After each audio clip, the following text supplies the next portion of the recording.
안녕하세요. 문학비 강의 시작하겠습니다. 교과서는 243쪽입니다. 오늘부터 살펴볼 작품은 일제강점기 시기의 문학입니다.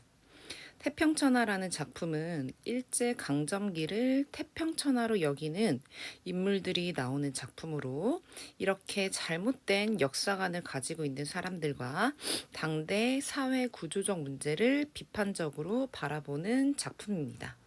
네, 태평천하는 1930년대에 지어진 소설이고요.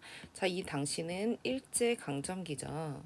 네, 일제강점기를 태평천하, 아주 살기 좋은 세상이라고 인식하는 사람이 있습니다.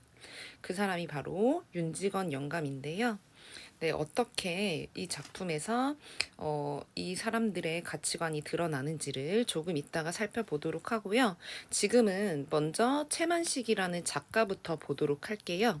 네, 여러분들 옆에 오른쪽에 보시면 교과서 오른쪽에 보시면 네, 태평천하 채만식에 대한 작가의 설명이 나타나 있죠. 자, 보도록 할게요. 채만식은 당시 지식인 사회의 고민과 약점을 풍자한 사람이에요. 그리고 사회 부조리와 갈등을 사실적으로 묘사하는 작품을 주로 썼습니다. 주요 작품으로는 레디메이드 인생이란 작품과 탕류라는 작품이 있습니다. 자, 채만식 하면 여러분들이 어디에 좀 주목을 하면 좋을 것 같냐면요. 자, 풍자에 주목하면 좋겠습니다. 네, 자, 풍자란 어떠한 사실을 빗대어서 우회적으로 비꼬아서 네, 희화화하고 조롱하고 비판하는 그런 수법을 이야기를 하죠. 네, 그러면 이와 관련해서는 251페이지로 좀 넘어가 볼까요? 네, 251페이지 채만식 소설에 나타나는 풍자에 대해 먼저 이해해 보도록 하겠습니다. 네, 다 피셨죠? 네, 선생님이 한번 읽으면서 밑줄을 긋도록 하겠습니다. 네. 채만식의 소설에는 일제강점기 지식인으로서 지녔던 시대 비판 정신을 풍자로 표현한 것이 많습니다. 자, 풍자란 주어진 사실을 있는 그대로 드러내지 않고 과장하고 왜곡하여 비꼬음으로써 웃음을 유발하는 방식입니다. 과장하고 왜곡하고 비꼼으로써 웃음을 유발한다는 거 알아두시고요. 자, 이와 관련해서 해학도 함께 볼 수가 있는데, 네. 해악의 웃음이 대상에 대해 동정적인 반면에 풍자의 웃음은 비판적이며 대상을 부정적으로 표현하면서 희화화합니다. 우스꽝스럽게 표현합니다. 채만식은 태평천하에서 민족의식이 결여되고 이기적인 윤직원 영감을 통해 1930년대의 조선의 비극적인 상황을 깊이 인식하고 근원적으로 비판하였습니다. 네, 또 다른 대표 작품 레디메이드 인생에서는 일제강점기 지식인이 겪는 경제적 고통과 지적 갈등을 지식인 스스로 풍자하는 형식으로 그려내었고요. 그리고 치숙에서는 작가가 부정적으로 보고 있는 인물의 입을 통하여 긍정적으로 보고 있는 대상을 부정하는 독특한 풍자 기법을 사용하기도 하였습니다. 네, 채만식의 작품은 크게 대표적으로 태평천하, 레디메이드 인생, 그리고 치숙이라는 작품이 있는 거예요. 이 각각의 작품에서 다 풍자의 수법을 사용을 하고 있는데 태평천하에서는 민족의식이 결여되고 네, 이기적인 윤직원 영감을 통해서 그리고 레디메이드 인생에서는 지식인이 스스로 풍자하는 형식으로 그리고 치숙에서는 부정적인 인물이 긍정적인 인물을 부정하는 독특한 풍자 기법을 사용하였다라는 거까지 알아두시면 좋겠습니다. 자, 그러면 줄거리를 좀 먼저 설명을 하도록 할게요. 네, 선생님이 오늘도 여김없이 세 사람의 인물을 그렸습니다. 이 세 사람의 공통점이 무엇일까요? 네, 모두 다 윤씨를 가지고 있죠. 윤씨라는 성씨를 지니고 있고요. 그 다음에 그러면 차이점은 무엇인 것 같아요? 네, 다들 연령대가 좀 달라 보이죠? 네, 여러분들이 짐작하셨던 대로 윤직원과 윤창식이 이제 부자지간이고요. 네, 윤창식이 윤직원의 아들이죠. 그리고 윤창식은 윤종학이라는 아들을 또 두고 있습니다.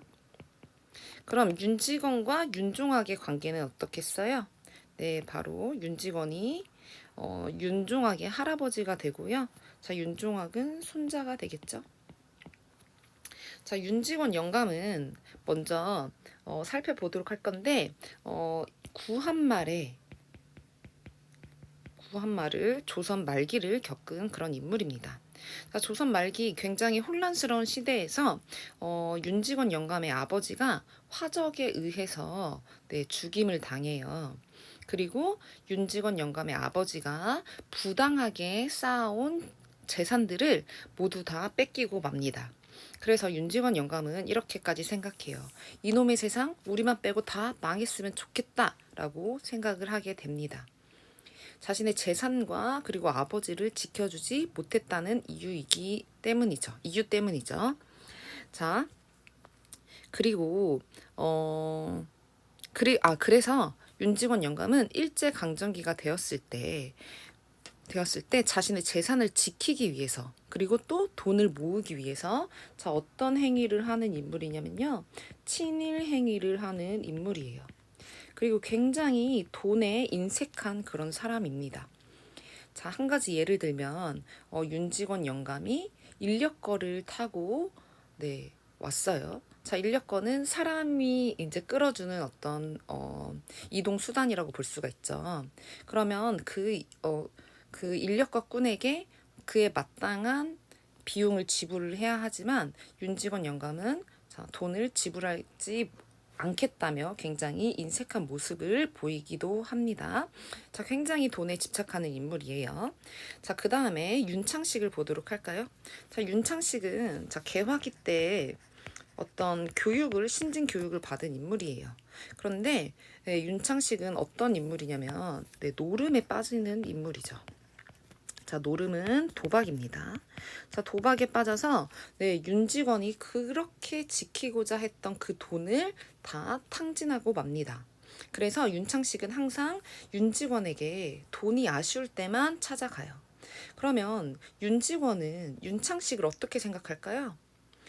별로 좋게 생각하지 않겠죠? 못마땅하게 여기고 있어요.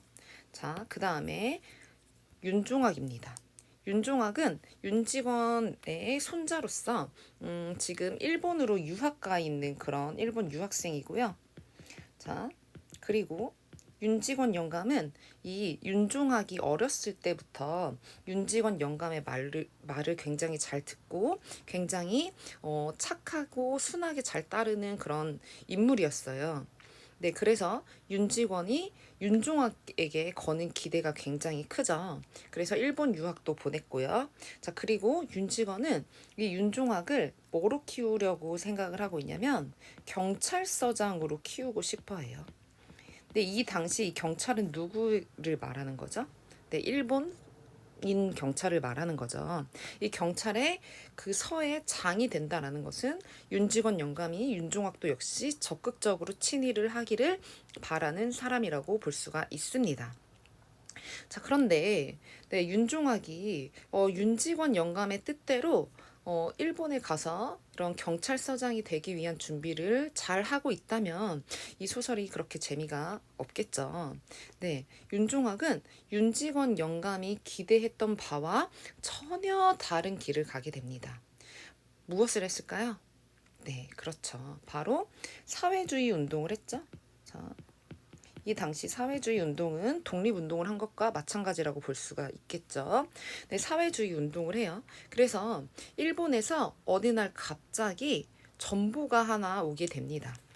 네, 전보가 하나 와요.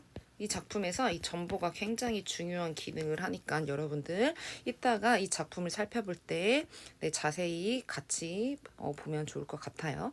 이 전보가 하나 오는데 이 전보의 내용은 굉장히 비극적이었어요. 누구에게 있어서? 네, 윤직원 영감에게 있어서. 윤직원 영감에게 있어서 이런 비극적인 이 전보의 내용은 어떠한 내용이었냐면 윤종학이 사회주의 운동을 하다가 경찰에 잡혀갔다 이런 내용이 되겠습니다. 그러면 일반적인 할아버지라면 손자의 건강과 손자의 안위를 걱정이 해야 되겠죠? 그렇지만 윤직원 영감은 어떨까요? 네, 손자 윤종학이 걱정되지 않아요. 손자 윤종학을 걱정하지 않고 오로지 이놈의 손자가 이렇게 좋은 태평천하에 뭐가 좋다고 사회주의 운동을 하지? 라고 하면서 오히려 역정을 내게 되는 거죠. 네, 그렇게 이 작품이 마무리가 됩니다. 자, 줄거리 소개는 여기까지였고요. 네, 여러분들이 이 작품을 읽으면서 윤직원 영감의 가치관과 그 다음에 윤창식이 어떻게 또 그려지는지, 그리고 윤종학은 또 어떻게 그려지는지를 중심으로 이 작품을 살펴보면 좋겠습니다. 네, 먼저 감상열기부터 봅시다. 이 작품은 일제강점기인 1930년대를 배경으로 한 소설이다. 작품의 시대적 상황, 일제강점기를 고려하여서 등장인물들의 현실 인식에 주목하여 작품을 감상해 보도록 합시다. 여기에서 중요한 건 등장인물들이 이 일제강점기를 어떻게 인식을 하는지를 주목하는 게 중요한 포인트라고 볼 수가 있겠습니다.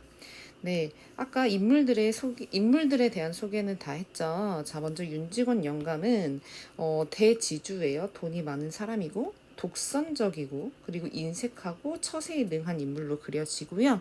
네, 윤창식은 지금 윤직원 영감의 아들이죠.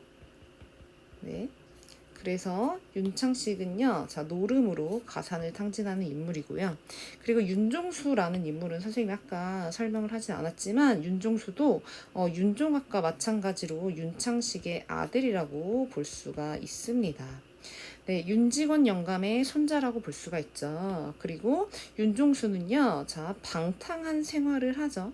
별로 윤종수에게도 기대를 걸지 않겠죠. 자, 그 다음 마지막 윤종학이라는 인물입니다.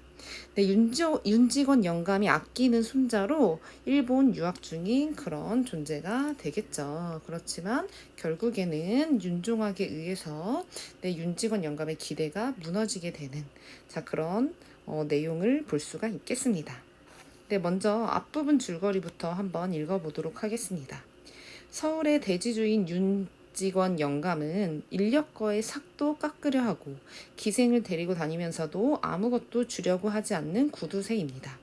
그런 그에게도 구한말 화적들에게 아버지가 죽임을 당한 아픈 기억이 있다. 그래서 윤직원 영감은 일본인들이 불안당을 막아주고 자신의 안전을 보장해 준다고 생각하여 진심으로 그들에게 고마워하며 경찰서 무도장을 짓는데 아낌없이 기부합니다. 굉장히 인색한 인물인 윤직원 영감이 일본인들에게 있어서는 일본인들이 본인의 재산을 지켜준다고 생각을 했기 때문에 아낌없이 기부하는 그런 모습을 보이고 있네요. 네, 그 다음에 그는 재산을 지키기 위해 양반을 사고 족보에 도금을 하는 한편 손자 윤종수와 윤종학을 각각 군수와 경찰서장으로 만들어 가문을 빛내고자 합니다. 그러나 아들 윤창식은 노름을 하며 가산을 탕진하고 손자 윤종수 또한 방탕한 생활을 합니다. 며느리나 손자 며느리도 고분고분하지가 않고 딸은 남편과 사별한 후 와서 같이 살고 있다. 윤직원 영감은 일본에서 유학 중인 손자 윤종학에게 모든 기대를 걸고 있습니다. 네, 윤종학이 경찰서장이 되기를 아주 간곡히 바라고 있죠. 자, 그 다음에 그러면 이제 본격적으로 소설 본문으로 들어가 보도록 하겠습니다. 네, 망진자는 호얀이라 라는 지금 소제목이 붙어 있네요. 네, 여기에 밑줄을 긋도록 하겠습니다.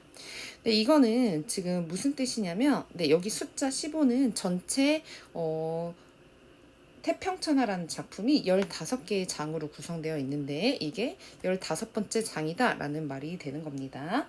자, 그 다음에 망진자는 호얀이라 라는 말은 무슨 뜻이냐면요, 망은 망하다 할 때 망이에요. 그리고 진은 진나라 할 때 진이 되는 겁니다.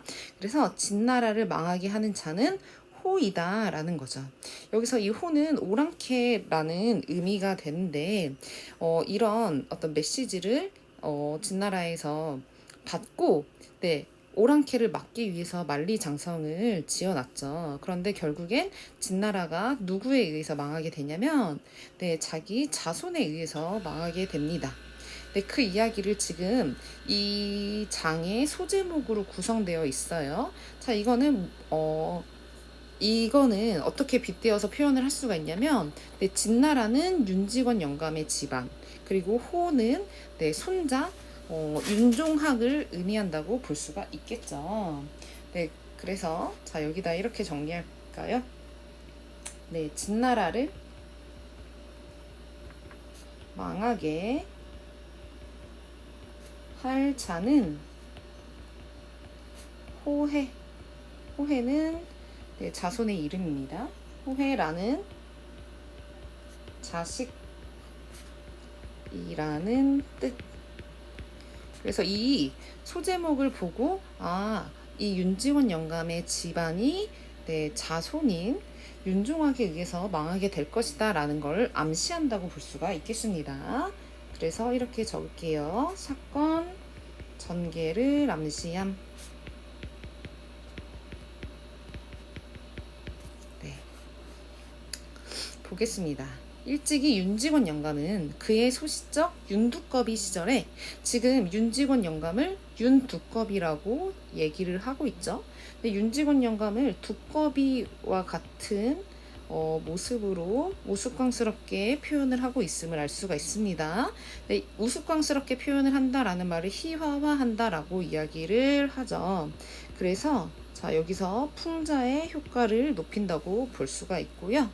네, 비꼬아서 표현을 하기 때문에 웃음을 유발한다고도 볼 수가 있겠죠. 자, 아무튼 일찍이 윤직원 영감은 자기의 부친이 자기 부친 말대가리 윤용규가 네, 윤직원 영감의 아버지가 윤용규라는 사람이죠. 화적의 손에 무참히 맞아 죽은 시체 옆에 서서 노적이 불타느라고 화강이 충천한 하늘을 우러러 이놈의 세상 언제나 망하려느냐, 우리만 빼놓고 어서 망해라 라고 이제 소리를 치게 됩니다.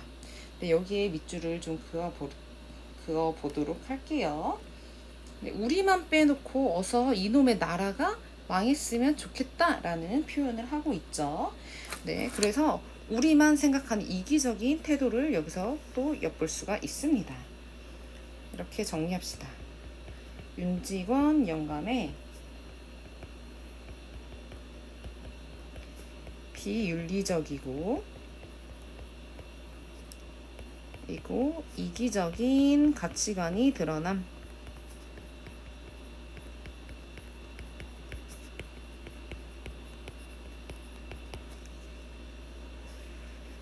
네, 그 다음 넘길게요. 하고 부르짖은 적이 있겠다요 라고 이야기를 하죠. 지금 이 작품은 다른 소설과는 조금 다른 문체를 보여주고 있어요. 네, 이렇게 뭐뭐 했다, 뭐 했습니다가 아니라 있겠다요 이런 식으로 지금 말을 마치고 있는데요. 네, 이거는 뭐라고 볼 수가 있냐면 약간 이 사람을 조롱하는 듯한 그런 느낌을 네, 받을 수가 있죠. 근데 이런 말투는 지금 판소리적인 요소가 들어있는 말투예요. 그래서 판소리적 문체라고 볼 수가 있습니다. 이 작품 전체적으로 판소리적 문체가 드러납니다. 네, 이 판소리적 문체는요, 조롱하는 듯한 말투, 조롱하는 어투를 통해 네, 인물에 대한 서술자의 부정적 태도를 드러냄. 네, 지금 여러분들이 판소리에 대해서 조금 알고 있으면 기본적인 지식이 있다면은 좀 이해하기가 쉬울 거예요. 네, 판소리는 안일이와 그리고 창으로 구성이 되어 있는데요. 네, 판소리의 안일이에서 판소리를 부르는 창자가 네, 그 판소리의 내용에 대해 개입해서 자신의 의견을 적극적으로 개진하는 그런 부분이 있거든요. 네, 그런 부분에서 하는 것과 같은 그런 태도를 보여주고 있다라는 이야기를 지금 여기서 하려는 겁니다. 네, 어쨌든 계속 읽어볼게요. 이미 반세기 전, 그리고 그것은 당시에 나한테 불리한 세상에 대한 격분된 저주요, 겸하여 웅쟁한 투쟁의 선언이었습니다. 해서 윤직원 영감은 과연 승리를 했겠다요? 이렇게 이야기를 하고 있는 거예요. 이건 누가 말하고 있냐면 지금 서술자가 말하고 있는 거죠. 네, 서술자가 네, 자신의 의견, 주관을 지금 적극적으로 개입하여 얘기를 하고 있는 겁니다. 네, 그래서 자, 이 부분을 이렇게 묶을게요. 여기까지 편집자적 논평이 드러난다고 볼 수가 있고요. 그 다음에 지금 또 뭐라고 이야기를 하냐면 웅장한 투쟁의 선언이었다라고 이야기를 또 하고 있죠. 정말 실제로 웅장한 투쟁의 선언이라고 볼 수가 없죠. 네, 지금 비꼬면서 이야기를 하고 있음을 알 수가 있어요. 자, 반대로 말하고 있죠. 반어적, 그리고 냉소적, 차가운 웃음이죠. 그리고 풍자적 린 표현이라고 볼 수가 있습니다. 네, 그 다음에 왼쪽에 문제를 볼게요.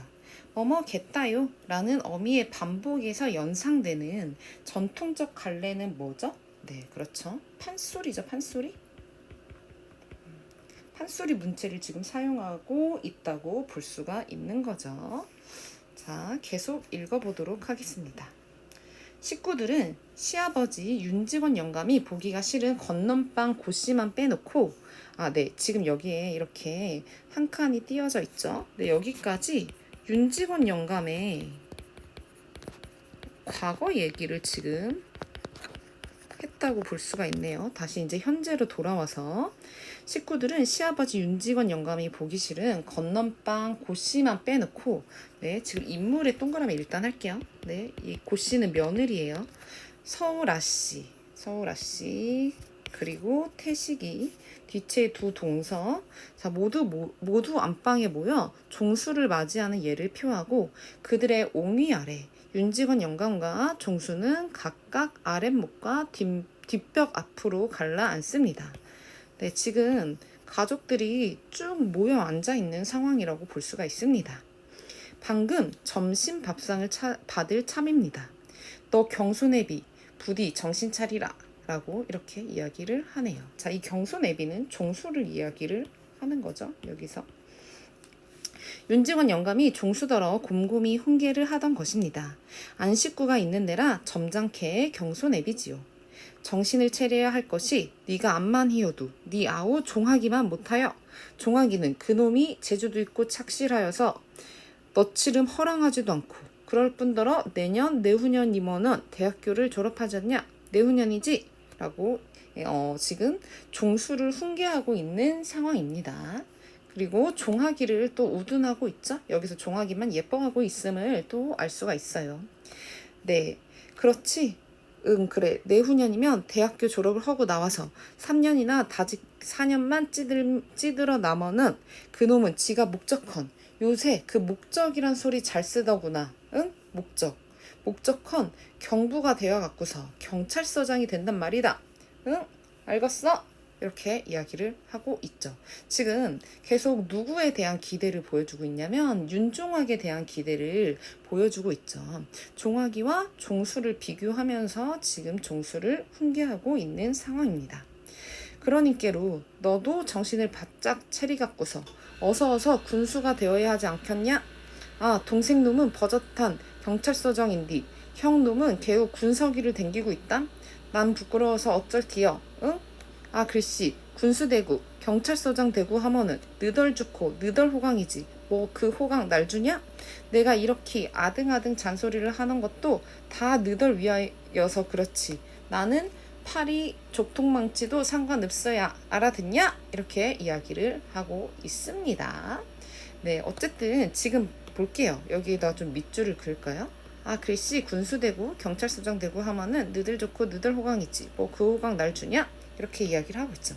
네, 지금 종수가 군수가 되고 그 다음에 종아기가 경찰서장이 되면은 네, 좋은 거는 물론 본인들이 좋기도 하겠지만 여기에서는 누구를 위한 거예요? 이렇게 되는 게 네, 그 윤직원 영감을 위한 거죠. 윤직원 영감이 이렇게 되기를 바라는 거죠. 네, 그래서 여기다가 이렇게 정리할게요. 자신의 희망을 손자들의 희망인 것처럼 표현하고 있죠. 희망을 손자들의 희망인 것처럼 표현함.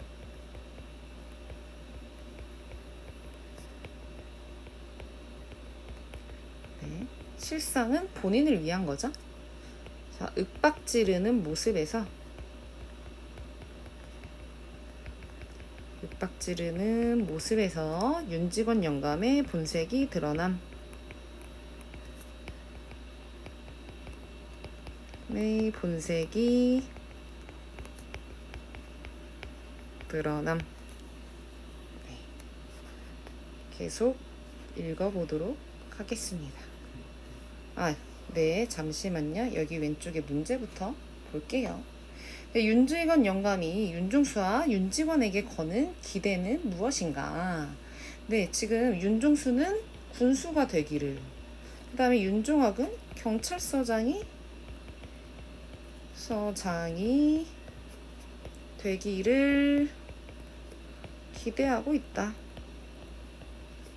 이렇게 정리할 수가 있겠죠. 네, 계속 읽어보도록 하겠습니다. 자, 옆 페이지를 보겠습니다. 그놈 종아기는 참말로 썩었어. 그놈이 어려서 버텀도 원언이 워낙 나를 자별하게 따르고 재주도 있고 착실하고 허서도 내 말을 잘 듣고 내가 그놈 하나는 꼭 믿는다. 꼭 믿어. 작년 올로 들어서 그놈이 돈을 좀 얻지 희피 쓰기는 하는가 보더라마는 좀 헤프게 쓰기는 하지만 그것도 허기사 내게사 되면은 안 쓰는 심이지. 사내 자식이 너처럼 허랑하지만 말고서 제 줏대만 실을 양이면 자기 생각만 제대로 갖추고 있으면 돈을 좀 써도 괜찮은 법이여. 그래서 지난달에도 500원 꼭 쓸 띠가 있다고 편지하였길래 두말 않고 보내주었다 라고 이야기를 하고 있죠. 자, 여기다 밑줄을 좀 그을게요. 내가 그놈 하나는 꼭 믿는다. 꼭 믿어.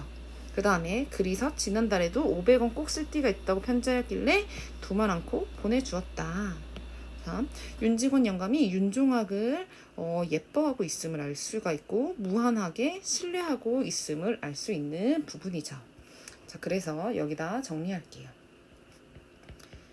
윤종학에 대한 윤직원 영감의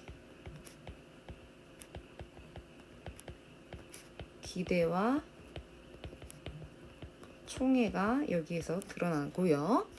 자, 그 다음에 네, 그냥 별로 물어보지도 않고 윤직원 영감이 윤종학이 필요하다니까 돈을 이렇게 군말 않고 주었다라는 거죠. 자, 윤종학에 대한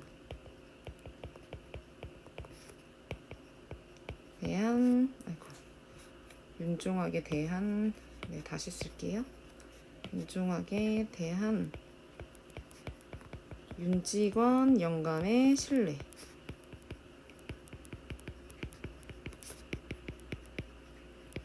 드러나네요. 마침 이때 마당에서 햄햄 점잖은 밭은 기침 소리가 납니다. 창식이 윤주사가 조금 아까야 일어나서 간밤에 동경사 온 전보 때문에 억지로 큰데 캥보를 하던 것입니다. 네, 창식이라는 사람이 왔죠. 창식은 누구예요? 네, 윤직원 영감의 아들이죠. 윤직원 영감의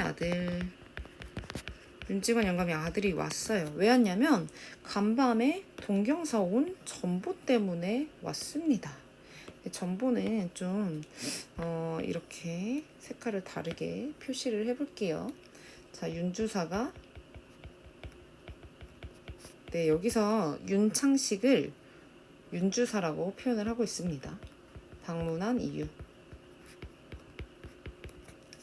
윤주사는 토방으로 내려서는 아들 종소더러 언제 왔느냐고 심상이 아른 체를 하면서 역시 토방으로 내려서는 두 며느리의 삼가로운 무언의 인사와 마루까지만 나선 이복 누이 동생 서울 아씨의 입인사를 받으면서 방으로 들어가서는 부친 윤직원 영감한테 절을 한 자리 구부리고서 아들 종수한테 한 자리 절과 이복 동생 태식이한테 경례를 받은 후 비로소 한 옆으로 꿇어 앉습니다. 네, 여기 볼까요? 자, 지금 윤주사가 지금 도착해서 이제 가족들에게 쭉 인사를 합니다. 그리고 네, 부친 윤직원 영감한테는 절을 하는데 절을 그냥 한다라고 이야기를 하지 않죠. 이 서술자가 절을 한 자리 구부리고서 이렇게 표현을 하고 있습니다. 네, 이런 표현은 지금 윤주사도 부정적으로 바라보고 있는 표현이라고 볼 수가 있는 거예요. 자, 그래서 이건 절을 한번 하고서 이런 뜻이에요. 여기선 서술자의 냉소적인 태도를 알 수가 있죠. 네, 그 다음에 보겠습니다. 해가 서쪽에서 뜨겁구나 이렇게 이야기를 하죠. 웬일로 네가 왔니? 이렇게 생각을 하는 거죠. 윤직원 영감은 아들의 이렇듯 부르지도 않은 걸음을 더욱이나 안방에까지 들어온 것을 이상타고 꼬집는 소리입니다. 뭐 타러 오냐? 돈 달라러 오지? 네, 늘 항상 돈을 달라고 할 때마다 돈이 필요할 때마다 윤주사가 방문을 했음을 알 수가 있죠. 네, 자 그러면 오른쪽에 문제 있죠. 윤주사를 대하는 윤직원 영감의 태도는 어때요? 왜 왔지? 제가 왜 왔지? 해가 서쪽에서 뜨겠네? 이렇게 약간 비꼬면서 생각을 하고 있죠. 좀 부정적으로 생각한다고 볼 수가 있습니다. 네, 여기다 쓸게요. 윤주사의 방문을 윤주사의 윤창식을 말하는 거죠. 방문을 의아해하며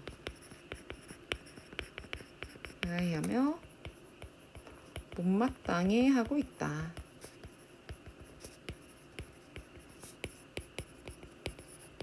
네, 이렇게 정리할 수 있겠습니다. 네, 그 다음 볼게요. 동경서 전보가 왔는데요.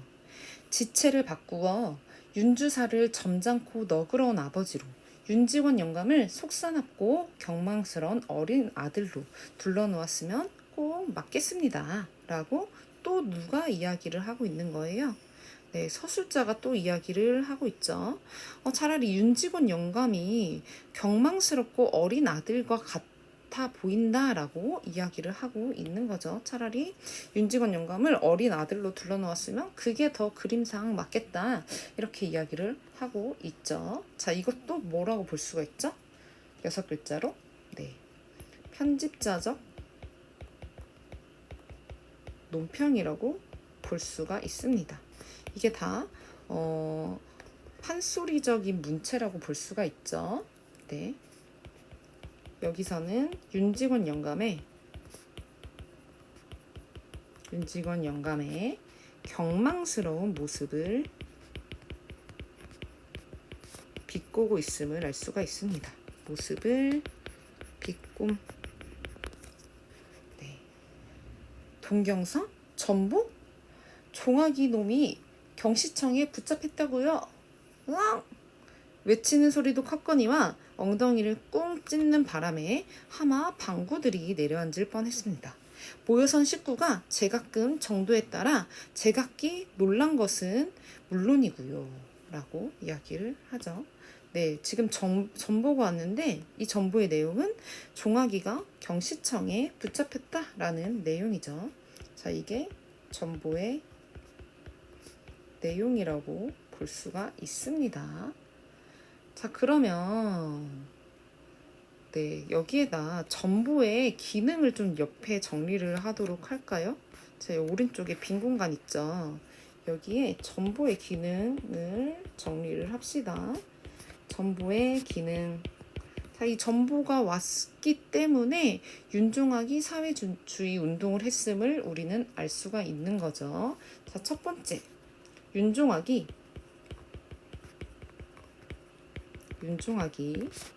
사회주의 운동을 하다가 사회주의 운동을 하다가 피검되었음을 알림.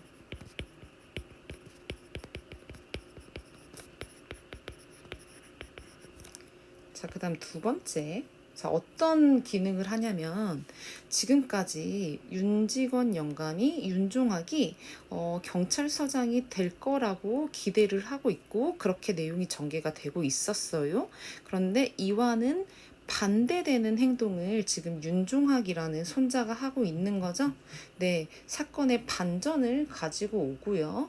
그리고 윤직원 영감은 결국엔 어떻게 되겠어요? 네, 몰락하겠죠? 망하게 되겠죠? 마치 진나라처럼. 자, 그래서 이렇게 정리하도록 하겠습니다. 사건 전개의 극적인 반전을 유도하며 사건 전개의 극적인 반전을 유도하며 윤직원 영감 집안의 몰락을 예고함. 네. 자, 그리고 또 세 번째로 자, 어떤 기능을 하냐면 네, 윤종학이라는 인물이 사실은 이 소설 전체에서 직접적으로 등장하지 않아요. 이렇게 간접적으로 전보라는 것을 통해서 간접적으로 등장하게 되죠. 네. 이 작품도 그리고 일제강점기에 창작이 되었죠. 그래서 이렇게 사회주의 운동을 하는 긍정적인 인물이 일제강점기 소설에 실리기는 좀 어려웠을 거예요. 그래서 이렇게 간접적으로 드러내는 기능을 하기도 합니다. 자, 정리하겠습니다. 일제강점기라는 시대적 상황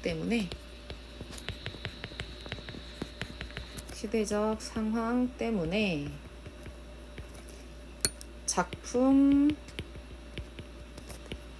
전면에 등장시키기 어려운 윤종학을 간접적으로 제시하는 기능을 한다라는 거. 네, 전보의 기능 세 가지 정리했습니다. 먼저 첫 번째로 윤종학이 사회주의 운동을 하다가 피검되었음을 이 전보의 내용을 통해서 알리고 있고요. 그 다음에 이런 내용이 들어가 있기 때문에 사건 전개의 극적인 반전을 유도하며 윤직원 영감 집안이 나중에는 몰락할 것이다 라는 걸 예고하고 있고, 일제강점기라는 이 시대적 상황 때문에 작품 전면에 등장시키기 어려운 윤종학을 간접적으로 여기서 등장시키고 있음을 알 수가 있는 거죠. 네, 그래서 이 다음부터는 자, 어떤 내용이 나오냐면 윤직원 영감이 이 전보를 보고 화가 난 내용이 계속 나오겠죠? 네, 이 뒷부분부터는 다음 시간에 함께 살펴보도록 하겠습니다. 다음 시간에는 네, 교과서와 그리고 선생님이 나누어 주었던 그 태평천하 학습지를 준비하고 대기하시면 되겠습니다. 오늘 강의 듣느라 수고하셨고요. 오늘도 꼭 완료로 표시를 누르셔야지 출석으로 인정되니 꼭 누르세요. 네, 수고하셨습니다.